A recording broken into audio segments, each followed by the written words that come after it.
Hello students. तो कैसे हैं आप सब। तो आज की इस वीडियो में हम कवर करने वाले हैं unit number 3 B pharmacy fourth semester organic chemistry. और यूनिट नंबर 3 में आज हम पढ़ने वाले हैं हेटेरोसाइक्लिक कंपाउंड्स के बारे में। ठीक है, तो ध्यान से सुनना, लेक्चर काफ़ी ज़्यादा इम्पोर्टेंट है और कई बच्चों को ये टफ लगता है, पर अपन काफ़ी इजी तरीके से समझेंगे। अमूल माचो बड़े आराम से समझेंगे, समझ रहे हो। अगर आपको और वीडियोस देखनी है तो मैंने प्लेलिस्ट की लिंक जो है डिस्क्रिप्शन में दे रखी है। और अगर आपको नोट्स की रिक्वायरमेंट है, नोट्स डाउनलोड करने हैं, तो मैंने टेलीग्राम की या फिर वेबसाइट की लिंक भी आपको डिस्क्रिप्शन में दे रखी है। आप जाके विजिट कर सकते हैं। तो चलो शुरू करते हैं आज का टॉपिक। तो देखो, हेटेरोसाइक्लिक का मतलब क्या है। यहाँ पर दो वर्ड है, हेटेरो और साइक्लिक। हेटेरो का मतलब होता है डिफरेंट। कहीं भी आपको हेटेरो का मतलब पूछे तो आपको क्या बोलना है, डिफरेंट। और साइक्लिक का मतलब होता है कि जहाँ से चले वहीं पे घूम के वापस आके ख़त्म हो गए। जैसे ये मैंने यहाँ से स्टार्ट किया, ऐसे ऐसे ऐसे, और फिर यहीं पे आके मैं वापस ख़त्म हो गया। तो साइक्लिक का मतलब हो गया एक क्लोज रिंग। ठीक है, जैसे यहाँ पे मैंने एग्जांपल दे रखा है, देखो ये जहाँ से चले वहीं ख़त्म हो गए। ठीक है, जहाँ से चले वहीं ख़त्म हो गए। तो ये सब क्या है, साइक्लिक है। ठीक है, तो वोट आर हेटेरोसाइक्लिक। हेटेरो का मतलब हो गया डिफरेंट और साइक्लिक का मतलब हो गया एक क्लोज चेन, एक रिंग। जैसे आप मानो यहाँ से मैं चला हूँ, ठीक है, तो इस तरह से मैं यहीं पे आके वापस रुक गया। ठीक है, अब बात करें हेटेरोसाइक्लिक की, तो ये तो क्लियर हो गया कि डिफरेंट और रिंग है। पर जैसे एक एग्जांपल सुनना, जिससे मैंने बनाया ये, ओके, और एक मैंने बनाया ये। ठीक है, अब यहाँ पे आप देखिए कि ये जो है कार्बन है, ये भी कार्बन, ये भी कार्बन, ये भी कार्बन, ये भी कार्बन, ये भी कार्बन। तो यहाँ पे सारे कार्बन है, सारे एटम जो है सेम है। ठीक है, कार्बन कार्बन ही है, सब सब सेम है। और सेम वर्ड के लिए, सेम जो होता है उसके लिए हम वर्ड यूज़ करते हैं होमो। ओके, अब यहाँ पर देखिए carbon carbon carbon carbon carbon, पर यहाँ पे ऑक्सीजन आ गया। तो यहाँ पे एक एटम जो है दूसरा आ गया। और अगर दूसरा आ गया तो हम इसके लिए वर्ड यूज़ करेंगे हेटेरो। ओके, क्या वर्ड यूज़ करेंगे, हेटेरो। तो हेटेरो वर्ड कब यूज़ करेंगे, जब डिफरेंट एटम हो। ठीक, तो यहाँ पे हेटेरो वर्ड इसीलिए आया है क्योंकि यहाँ पे डिफरेंट एटम की साइक्लिक रिंग होती है। जैसे इस तरह से आप देखिए, जैसे यहाँ पे ऑक्सीजन हो गया, फिर यहाँ पे नाइट्रोजन हो गया, और फिर यहाँ पे इस तरह से ये वापस साइकिल बन गई। तो ये देखिए, ये कार्बन है, ये कार्बन है, यहाँ ऑक्सीजन आ गया, यहाँ नाइट्रोजन आ गया, ये कार्बन है। तो इस तरह से घूम फिरा के जो रिंग बन रही है, अब उसमें क्या है, डिफरेंट डिफरेंट कंपाउंड आ रहे हैं। कोई ऑक्सीजन आ गया है, कोई नाइट्रोजन आ गया है। ठीक है, इसलिए हम बोल रहे हैं हेटेरो। क्लियर है, साइक्लिक बन रहा है इसलिए साइक्लिक बोल रहे हैं, और पूरा कंपाउंड फॉर्मेशन हो जाता है इसलिए कंपाउंड बोलते हैं। तो हेटेरोसाइक्लिक कंपाउंड आई थिंक आपको क्लियर हो गए होंगे कि जहाँ से चले वहीं पर वापस आ गए, तो वो तो साइक्लिक। हेटेरो का मतलब हो गया कि जैसे मान लो यहाँ पे नाइट्रोजन हो गया, ठीक है, और ये सब क्या है, कार्बन, ये सब तो कार्बन है, पर एक ये डिफरेंट हो गया। तो ये हेटेरोसाइक्लिक कंपाउंड होते हैं। क्लियर है, यहाँ पे मैंने थ्योरी लिखी हुई है। But if we change at least one carbon with any other hetero atom other than carbon, जैसे यहाँ पर नाइट्रोजन से मैंने रिप्लेस कर दिया, तो अदर देन कार्बन यहाँ पे नाइट्रोजन आ गया। और जब ऐसा होता है तो इन्हीं कंपाउंड को हम हेटेरोसाइक्लिक कंपाउंड कहते हैं। ये मैंने थ्योरी सारी लिखी हुई है नोट्स में, आपको नोट्स मिल जाएंगे, आप वेबसाइट से डाउनलोड कर सकते हो। एग्जाम्पल देखो मैंने यहाँ पे दे रखे हैं, ये कार्बन है, ये भी कार्बन कार्बन कार्बन कार्बन, पर यहाँ ऑक्सीजन आ गया तो ये हेटेरो हो गया। ये कार्बन कार्बन कार्बन कार्बन, पर यहाँ ऑक्सीजन आ गया तो ये हेटेरो हो गया। कार्बन कार्बन कार्बन कार्बन, पर यहाँ पे सल्फर आ गया तो ये हेटेरो हो गया। तो इस तरह से हम पता कर सकते हैं कि कौन हेटेरो कौन होमो। अगर सारे सेम है तो होमो, और डिफरेंट आ गया कोई एक या एक से ज़्यादा तो वो हेटेरो।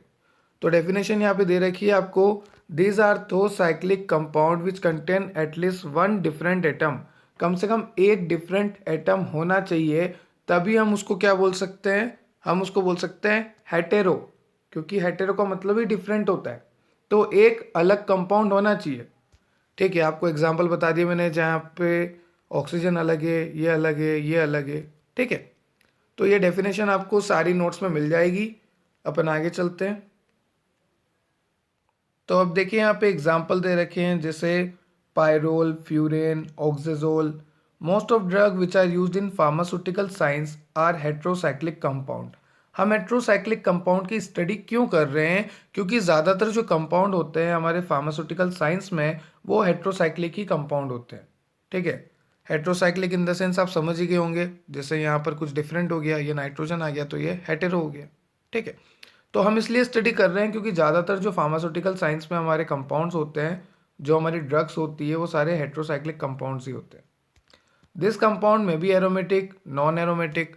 तो आपने जब थर्ड सेमेस्टर पढ़ा था तो वहाँ पे मैंने आपको पढ़ाया था एरोमेटिसिटी के बारे में और नॉन एरोमेटिक के बारे में।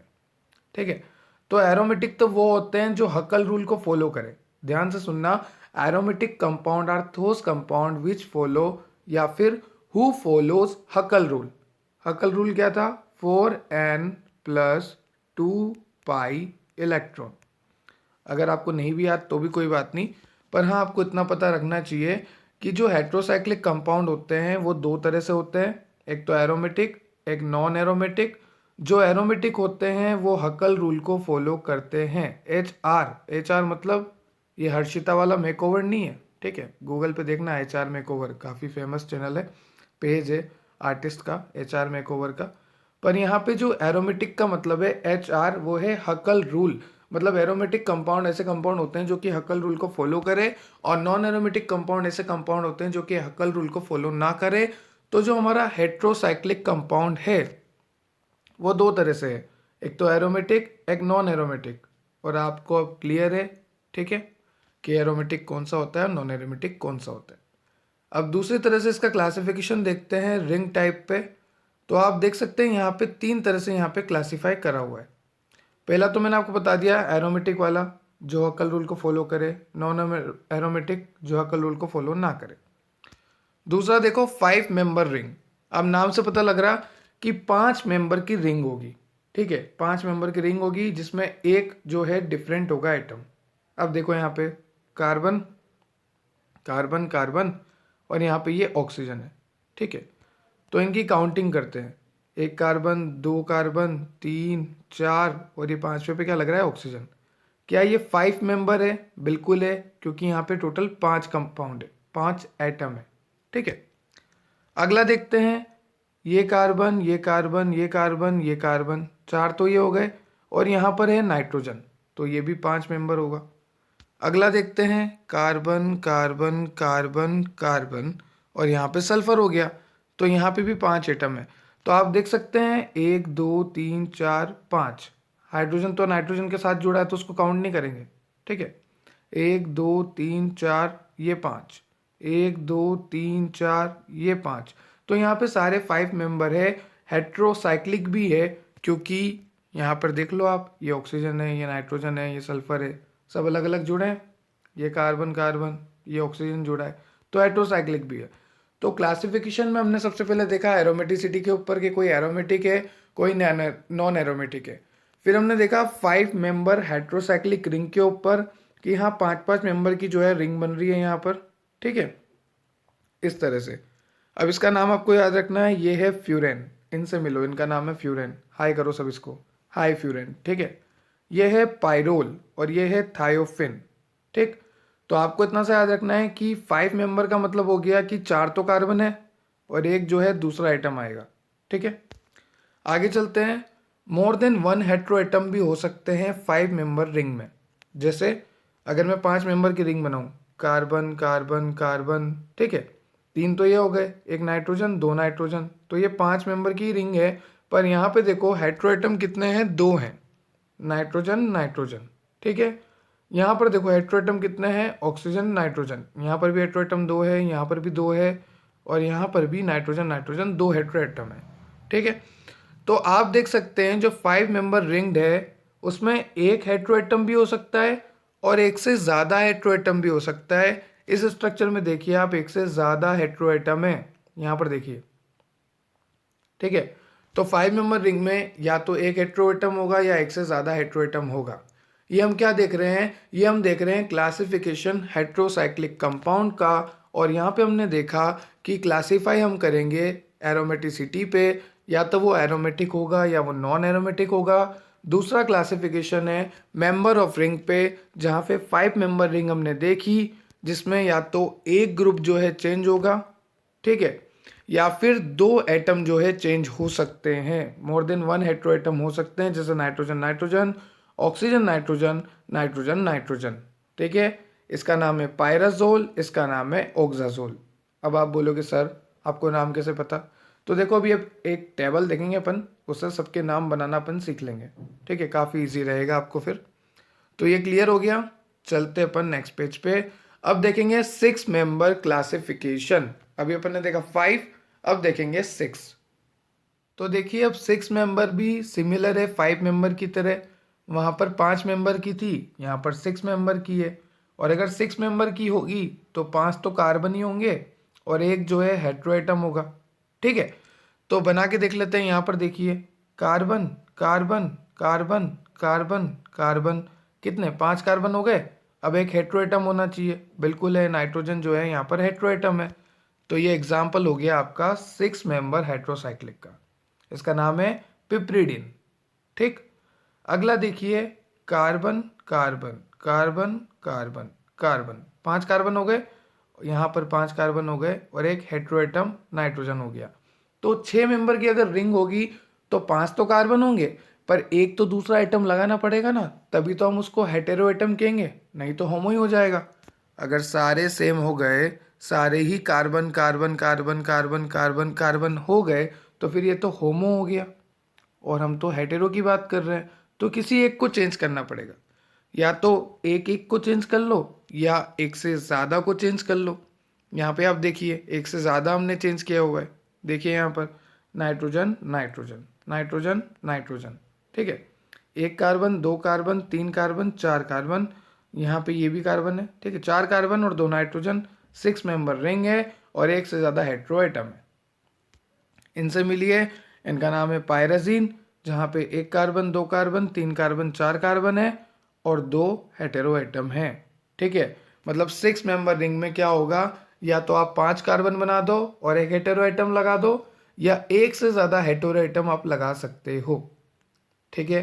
तो हमने क्लासिफिकेशन देखा, सबसे पहले हमने देखा यहाँ पे क्लासिफिकेशन में, यहाँ पे देखिए आप एरोमेटिसिटी पे, ठीक है। कोई एरोमेटिक होगा तो अकल रूल को फॉलो करेगा, जो नहीं होगा वो अकल रूल को फॉलो नहीं करेगा। उसके बाद हमने देखा on the basis of member of ring, वहाँ पे हमने देखा 5 मेंबर्ड की, ठीक है। 5 मेंबर हमने बोला कि 4 तो कार्बन होंगे इसी, अब 5 मेंबर की है तो 4 तो कार्बन होंगे, एक हेटेरो एटम हो सकता है, या फिर एक से ज़्यादा भी हेटेरो एटम हो सकता है, मतलब 3 कार्बन कर देते हैं हम और एक से ज़्यादा हेटेरो एटम कर सकते हैं, ठीक। फिर हमने देखा 6 में भी सेम है, 5 कार्बन लगा दो, एक हेटेरो एटम लगा दो, और एक से ज़्यादा हेटेरो एटम लगाने हैं तो कार्बन यहाँ पे कम कर दो। देखो अब यहाँ पे देखो एक से ज़्यादा हेटेरो एटम लगा रहे हैं अपन 6 रिंग में, ठीक है। तो 1 2 3 4, 4 कार्बन और एक से ज़्यादा हेटेरो एटम, 2 हेटेरो एटम हो गई, ठीक है। अब आगे चलते हैं, आगे आपको दे रखा है 7 मेंबर, तो वही बात है, देखो ध्यान से सुनना। 7 मेंबर में क्या करना है, 7 मेंबर की रिंग बनानी है, carbon carbon carbon carbon carbon, कितने हो गए, 6 कार्बन ये हो गए, एक ये नाइट्रोजन हो गया। मतलब अगर 7 मेंबर की रिंग है तो 6 तो कार्बन होंगे ही होंगे और एक हेटेरो एटम हो जाएगा। अब यहाँ पे देखिए आप इस एग्जाम्पल में, ठीक है, ये है ऑक्सेपिन।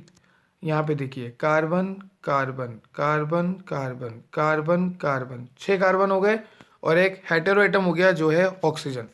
तो यहाँ पे क्या हुआ, 7 मेंबर की रिंग है तो 6 कार्बन होंगे, 5 मेंबर की रिंग है तो 4 कार्बन होंगे, इस तरह से चलता है, ठीक है।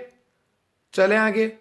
अब देखो कंडेंस हेट्रोसाइक्लिक कंपाउंड, क्लासिफिकेशन में हमने क्या क्या देखा, क्लासिफिकेशन में हमने देखा एरोमेटिसिटी के ऊपर सबसे पहला, फिर हमने देखा 5 मेंबर, उसके बाद हमने नीचे यहाँ पर देखा 6 मेंबर, ओके।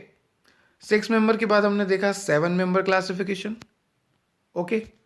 7 मेंबर के बाद अब हम देखने वाले हैं कंडेंस हेटेरोसाइक्लिक कंपाउंड्स, ठीक। अब ये क्लासिफिकेशन में क्या होगा, यहाँ पर फ्यूज होगा। जब आपने 4th सेमेस्टर नहीं 3rd सेमेस्टर में ऑर्गेनिक केमिस्ट्री पढ़ी थी तो वहाँ पे आपने नैप्थलीन वगैरह पढ़ा था, ठीक है। तो वहाँ पे क्या होता है कि ये बेंजीन लाइक स्ट्रक्चर जो है फ्यूज हो जाती है, इस तरह से। तो इसी क्लासिफिकेशन को हम कहेंगे कंडेंस हेटेरोसाइक्लिक कंपाउंड्स।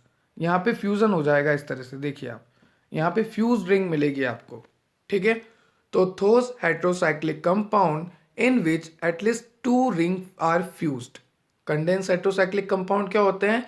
ऐसे कंपाउंड जिसमें दो रिंग फ्यूज होगी उसे हम क्या कहेंगे? हेटेरोसाइक्लिक कंपाउंड, ठीक है। इसका नाम है, देखो इसका नाम है क्विनिलोनिन और इसका नाम है आइसोक्विनोलिन। क्लियर है आपको? तो अब आगे चलते हैं, इसकी अपन देखते हैं नेमिंग, नोमेनक्लेचर कैसे करें हेटेरोसाइक्लिक कंपाउंड्स का, ठीक है। हमने क्लासिफिकेशन देख लिया, ठीक है। सबसे पहले हमने देखा था एरोमेटिक, फिर 5 मेंबर, 6 मेंबर, 7 मेंबर, फिर हमने देखा फ्यूजन वाला कंसेप्ट। अब हम देखने वाले हैं नोमेनक्लेचर ऑफ हेटेरोसाइक्लिक कंपाउंड। अब यहाँ पे हम हेटेरोसाइक्लिक कंपाउंड का नोमेनक्लेचर करते हैं 3 तरीके से। सबसे पहला तरीका है कॉमन नेम सिस्टम, जिसमें हम बोलते हैं ना चिंटू, बबलू, ऐसे कॉमन नेम दे देते हैं, ठीक है, छोटू ऐसे। सेकंड है रिप्लेसमेंट मेथड। थर्ड है हैंड्स विडमैन मेथड, ठीक है। तो हैंडस्टेक विडमैन मेथड जो है सबसे इम्पोर्टेंट मेथड है और इसी के बेस पे हम ज़्यादातर नेमिंग करते हैं। जो कॉमन नेम है वो इतना इम्पोर्टेंट नहीं है और रिप्लेसमेंट मेथड भी ठीक ठीक है। तो तीनों मेथड अपन देखेंगे कि इन तीनों मेथड से अपन हेटेरोसाइक्लिक कंपाउंड्स की नेमिंग कैसे कर सकते हैं, ठीक है। सबसे पहला मेथड है कॉमन नेम मेथड। अब इसमें आपको कुछ भी याद नहीं रखना, सिर्फ स्ट्रक्चर याद रखनी है थोड़ी बहुत। देखो यहाँ पे जैसे ये 5 मेंबर हेटेरोसाइकल्स है, तो ये फ्यूरेन है तो है, याद करना है। थायोपिन, ठीक है, ऑक्जेजोल, तो ये सब याद करने हैं आपको।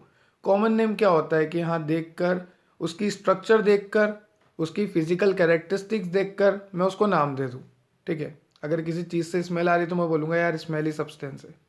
किसी की पंजेंट स्मेल है तो मैं बोलूँगा यार काफ़ी पंजेंट स्मेल है। तो मैं उसको उसी तरह से नाम दे दूँगा, ठीक है।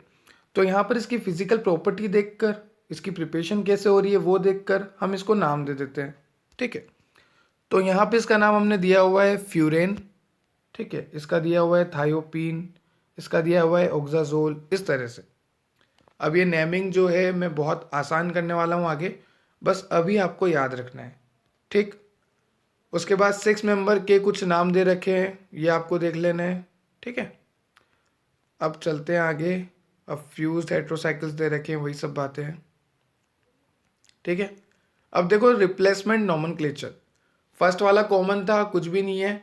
5 मेंबर, 6 मेंबर, 7 मेंबर की 2-3 रिंग उठानी है, उनका नोमेनक्लेचर लिख के दे देना है, जैसे फ्यूरेन, पायरेन, ये सब, ठीक। अब रिप्लेसमेंट में क्या है? रिप्लेसमेंट में आपको क्या करना है?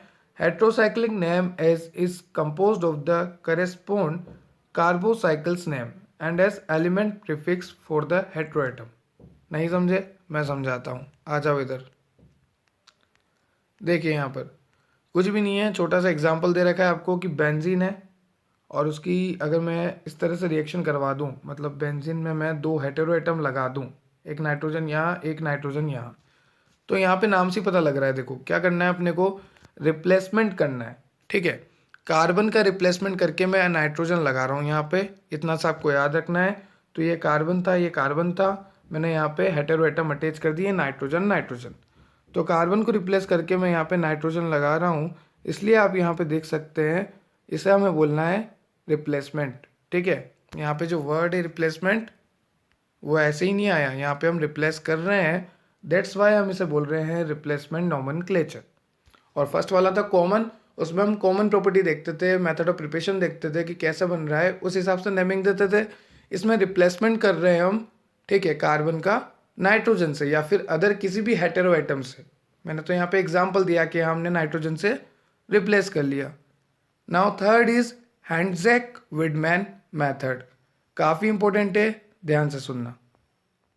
तो देखो हैंडजैक विडमैन मेथड ने काफ़ी ज़्यादा आपको रिंग के नेमिंग करना सिखाए हैं, ठीक है। इसकी मैं आपको टेबल बताने वाला हूँ, यहाँ पे इसके बारे में मैंने लिखा है, it is most widely use system and also called as IUPAC nomenclature. IUPAC का फुल फॉर्म हमको याद होना चाहिए, international union of pure and applied chemistry, ठीक है। तो जो हैंडशेक विडमैन मेथड है ये मोस्ट वाइडली यूज सिस्टम है। इसको हम IUPAC नोमेनक्लेचर सिस्टम भी बोलते हैं। इसको दो साइंटिस्ट ने दिया था, एक का नाम है आर्थर हैंडशेक और दूसरे का नाम है ऑस्कर विडमैन। और मैंने यहाँ पे क्या करा है, सरनेम उठा लिए। सरनेम से फेमस होते हैं गुप्ता जी, शर्मा जी, वर्मा जी। तो यहाँ पे हैंडशेक और विडमैन ये सरनेम से फेमस हुए हैं। 1887 1888 की बात है। ठीक, यहाँ पे इन्होंने क्या कहा कि प्रीफिक्स होता है और एक सफिक्स होता है, दोनों जुड़ के नेमिंग बनती है। आपने क्लास 11th में काफ़ी पढ़ा होगा, ठीक है, कि प्रीफिक्स क्या होता है, सफिक्स क्या होता है। प्रीफिक्स जो नाम के आगे लगे, सफिक्स जो नाम के पीछे लगे। जैसे शुभम गुप्ता, तो शुभम क्या हो गया, आगे लगने वाला प्रीफिक्स, और गुप्ता क्या हो गया, पीछे लगने वाला सफिक्स।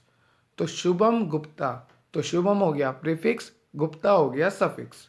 ठीक है, तो यहाँ पर क्या हुआ कि हैड्समैन विडमैन मेथड जो है वो मोस्ट वाइडली यूज्ड है। ठीक, IUPAC नोमेनक्लेचर हम बोल सकते हैं। इसको दो साइंटिस्ट ने प्रपोज किया था और उनके सरनेम पर हमने ये मेथड बोल दी। IUPAC में हमने क्या करा, प्रीफिक्स और सफिक्स को ऐड करा। अब देखो कैसे ऐड करेंगे, उससे पहले प्रीफिक्स कुछ याद रख लो आप। ये कुछ प्रीफिक्स है जो मैंने यहाँ पे दे रखे हैं। जैसे ऑक्सीजन का होता है ऑक्सा, नाइट्रोजन का होता है एजा, सल्फर का होता है थाया, ठीक है, फॉस्फोरस का होता है फोस्फा, सिलिकॉन का होता है सीला या सिलिका, ओके, एंड बिस्मिथ का होता है बिस्मा। ठीक, तो इस तरह से आपको कुछ प्रीफिक्स याद रखना है। ऑक्सीजन का हो गया ऑक्सा, ज़्यादातर तो ये वाला काम पड़ता है, एक तो ऑक्सीजन का, एक नाइट्रोजन का, एक सल्फर का। ये तीनों का बहुत ज़्यादा काम करने वाला है। तो ऑक्सीजन का ऑक्सा, नाइट्रोजन का एजा, सल्फर का थाया। सल्फर के लिए हम एक वर्ड यूज़ करते हैं प्रीफिक्स में, वो है थाया, याद रखना। ये हम सब प्रीफिक्सेस पढ़ रहे हैं जो नाम के आगे लगते हैं। जैसे ऑक्सीजन के लिए क्या लगेगा, ऑक्सा, नाइट्रोजन के लिए एजा, और सल्फर के लिए थाया। ओके, तो इस तरह से हमने कुछ प्रीफिक्स देखे।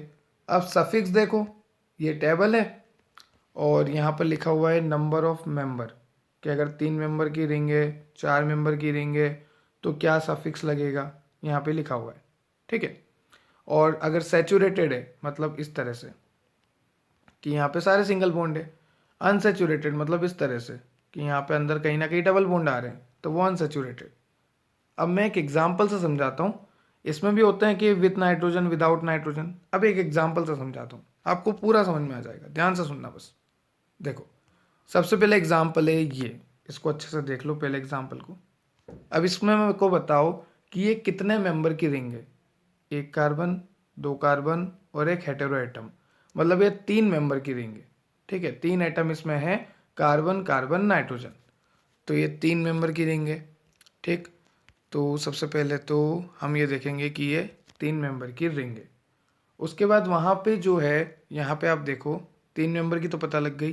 क्या यहाँ पे कोई डबल बॉन्ड है, नहीं, तो ये सैचुरेटेड हुआ। कैसा हुआ, सैचुरेटेड, क्योंकि डबल बॉन्ड नहीं होता तो क्या बोलते हैं हम उसको, सिंगल बॉन्ड वाले को सैचुरेटेड बोलते हैं। ठीक है, वापस आ जाओ। क्या यहाँ पर नाइट्रोजन है, बिल्कुल यहाँ पे नाइट्रोजन है, तो सैचुरेटेड है। ठीक है, सैचुरेटेड है मतलब अनसैचुरेटेड तो नहीं है। नाइट्रोजन वाला है, विथ नाइट्रोजन है, बिल्कुल है। 3 मेंबर रिंग है, बिल्कुल है। तो हम क्या लेंगे, 3 मेंबर रिंग का IR और इसका लेंगे इरिडीन। ठीक है, अब देखिए ये तो क्या था, सफिक्स था, हमें पता लग गया क्या लेना है। अब एक बात बताइए, यहाँ पर नाइट्रोजन अटैच है, तो नाइट्रोजन के लिए मैंने आपको अभी अभी प्रीफिक्स बताया, क्या था, एजा, एजा था। तो यहाँ पे आपको क्या लिखना है, अब देखिए आप ध्यान से देखिए, मैं आपको अच्छे से खुल के बताता हूँ इस तरह से। ठीक है, आपको पता लग गया, क्या क्या पता लगा कि हाँ नाइट्रोजन है, ये रहा नाइट्रोजन, तो मतलब AZA।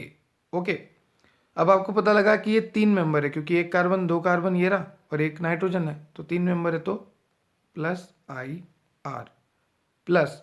अब यहाँ पे नाइट्रोजन है, ये रहा, तो विथ नाइट्रोजन।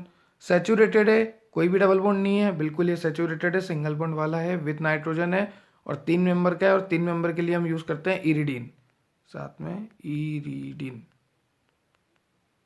ओके, तो यहाँ पे जब भी आप लिखो ना, तो तो ये यहाँ पर एक बात ध्यान रखना, जब भी आप लिखो तो ये ए सबका कट कर देना, ठीक है। तो यहाँ पे मैंने ए कट कर दिया, बचा क्या, एजेड, IRIDINE, एजिरिडीन। ये बन गया नाम, यहाँ पे लिखा हुआ है देखो एजिरिडीन, बन गया इस तरह से। चलो इसका बनाओ, आ जाओ इसका बनाओ। क्या यहाँ पे नाइट्रोजन है, बिल्कुल है, तो नाइट्रोजन के लिए प्रीफिक्स क्या यूज़ करेंगे, एजा, ठीक है। एक बात तो क्लियर हो गई कि नाइट्रोजन के लिए, वेट, नाइट्रोजन के लिए हम प्रीफिक्स जो है एजा यूज़ करेंगे, ठीक है। इसको मैं जूम आउट कर देता हूँ और अच्छे से समझ में आएगा। नाइट्रोजन के लिए हम प्रीफिक्स यूज़ कर रहे हैं एजा, ठीक। ये नाइट्रोजन आ गया यहाँ पर, एक सेकेंड, हाँ जी, ठीक है। इसको यहाँ डाल देते हैं, अभी इसका काम नहीं है। तो नाइट्रोजन के लिए हम क्या यूज़ कर रहे हैं, एजा यूज़ कर रहे हैं। अब एक बात बताओ, एजा तो यूज़ कर लिया हमने, ठीक है, नाइट्रोजन के लिए लिख दिया। अब यहाँ पे डबल बॉन्ड है, बिल्कुल है, तो डबल बॉन्ड होने का मतलब ये अनसेचुरेटेड है, ठीक है। अनसेचुरेटेड हो गया। ये कितने मेंबर है, 3 मेंबर है, 3 मेंबर है, मतलब ये वाली लाइन की बात करेंगे हम। और ये अनसेचुरेटेड है, मतलब ये वाली तो बात नहीं करेंगे, इधर 2 ब्रैकेट रह गए, ठीक। क्या यहाँ पे नाइट्रोजन है, बिल्कुल है, विथ नाइट्रोजन है, अनसेचुरेटेड है, मतलब इरीन लगेगा, तो यहाँ पे ले लिया मैंने इरीन, ओके। तो ए तो कटेगा, तो बचा क्या, AZIRINE, एजीरीन, ये बन गया देखो एजीरीन। तो इस तरह से आपको करना है, काफ़ी इजी है, ठीक है। वेट ए सेकेंड, काफ़ी इजी है, एजीरीन, एजिरिडीन, इस तरह से आपको नॉमेनक्लेचर करना है। मैंने कुछ एग्जाम्पल लिखे हैं, आप चाहो तो आराम से कर सकते हो। जैसे इसको देखो, 1 carbon, 2 carbon, 3 carbon, 4 carbon, 5 carbon, मतलब ऑक्सीजन। तो ये 5 एटम की है, ठीक है। तो सबसे पहले तो देखते हैं, ये 5 एटम वाली है यहाँ पर, ठीक है। वेट, ओके, 5 एटम वाली है। अब दूसरी बात अपन को क्या देखनी है कि यहाँ पर ऑक्सीजन अटैच है, तो ऑक्सीजन के लिए अपन जो प्रीफिक्स यूज़ कर रहे थे वो था अपना ऑक्सा, ये रहा, जो ऑक्सीजन के लिए यूज़ कर रहे थे वो है ऑक्सा, ओके। अब यहाँ पर डबल बॉन्ड है, मतलब ये अनसेचुरेटेड है, तो सबसे पहले तो ऑक्सीजन के लिए ऑक्सा लिख लेते हैं। ये माइंड में सेट कर लो कि यहाँ प्रीफिक्स तो लिखना है, साथ में अनसेचुरेटेड है और ऑक्सीजन ऐड है, तो यहाँ पर ये अनसेचुरेटेड है और विदाउट नाइट्रोजन है, क्योंकि वहाँ पर ऑक्सीजन है, ठीक है। और कितने मेंबर की थी वो मेंबर थी 5, ठीक। तो आएगा OLE, क्योंकि 5 मेंबर की थी, तो ये लाइन विदाउट नाइट्रोजन है, बिल्कुल नाइट्रोजन नहीं है वहाँ पे, अनसेचुरेटेड है, मतलब डबल बॉन्ड है। और अपन को याद था कि ऑक्सा लिखना है, तो OXAOLE, ए हटा दो, ऑक्सोल हो गया। इस तरह से आप बना सकते हो। ये देखिए यहाँ पर, यार ये बहुत आगे पीछे हो रहा है, एक सेकेंड, ये देखो आप, ऑक्सोल बन गया। अब ये ऑक्सोल का कॉमन नेम क्या है, फ्यूरेन, बस सीधी सी बात है। तो इस तरह से आप सारे बना सकते हो। थायोपीन से, ये थायोपीन तो कॉमन नाम है, थायोल बोलते हैं इसको। पायरिडीन इसका कॉमन नेम है, जबकि अपन अभी IUPAC से निकाले तो एजीन है ये। तो इस तरह से आप सारे निकाल सकते हो, काफ़ी इजी मेथड है। और ये सारे नोट्स आपको डिस्क्रिप्शन बॉक्स में जो लिंक है मेरी वेबसाइट की www.depthabiology.com, वहाँ पे आपको मिल जाएंगे। काफ़ी इजी मेथड है, अगर आपको ये टेबल भी याद रहती है ना, तो भी आप आराम से कर सकते हो किसी का भी IUPAC। और आपको प्रीफिक्स तो याद रहेंगे सही, ऑक्सीजन का ऑक्सा, नाइट्रोजन का एजा, सल्फर का थाया, ठीक है। उसके बाद आपको देखना है कि कितने मेंबर गिरेंगे, यहाँ पे लिखा हुआ है मैंने। अगर 4 मेंबर गिरेंगे तो क्या वह सेचूरेटेड है तो ये वाला कॉलम। अगर उसमें डबल बॉन्ड है तो फिर ये वाले कॉलम। और अगर डबल बॉन्ड है और नाइट्रोजन भी है तो ये वाला कॉलम। और 4 मेंबर रिंग थी तो ETE।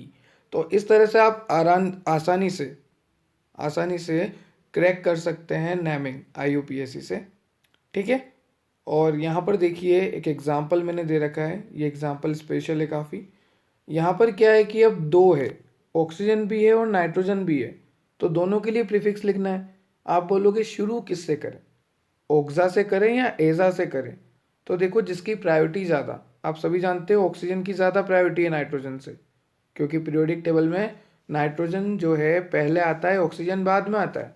Carbon, nitrogen, oxygen. Oxygen बाद में आता है, इसलिए प्रायोरिटी ज़्यादा है।